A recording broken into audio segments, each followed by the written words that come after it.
Hey guys, welcome back to my channel. Hope you guys are doing good.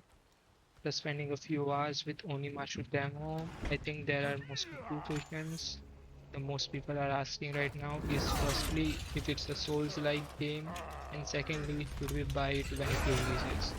So let's start with the first. Is it a Souls-like game? Honestly, from my experience with the demo, I wouldn't really call it a Souls-like game.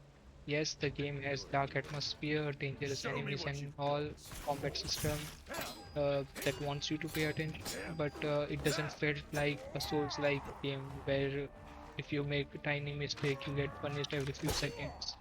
The combat feels very much approachable, the controls are easy to understand, and I never felt overwhelmed while playing. In fact, after a short time, it felt pretty much comfortable with everything the game was throwing at me. The combat itself is fairly straightforward. You've got light attacks and heavy attacks, and both mechanics are easy to pick up.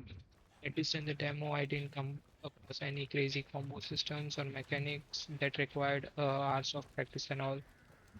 Because of that, I think the game sits somewhere between in the action adventure game or traditional action RPG rather than a full Souls-like game.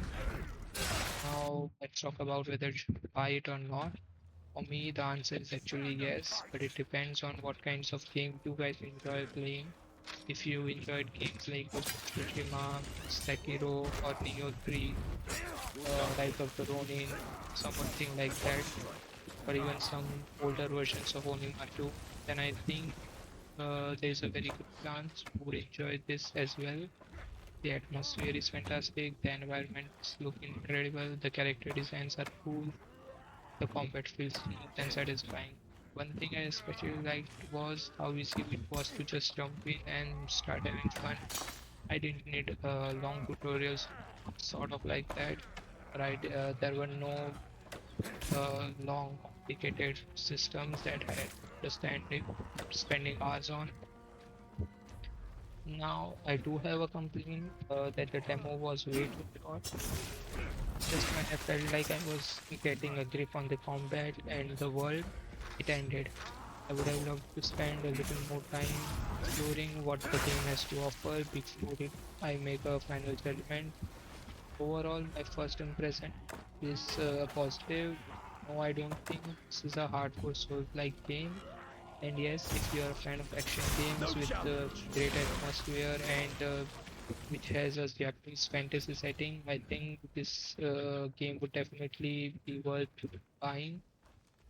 But that's just my opinion after a few hours of demo.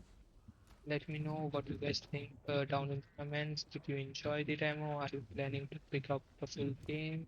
And do you think it's a Souls-like or is it just me who's finding it easy? If you enjoyed the video, don't forget to like, subscribe, and I'll catch you guys in the next one.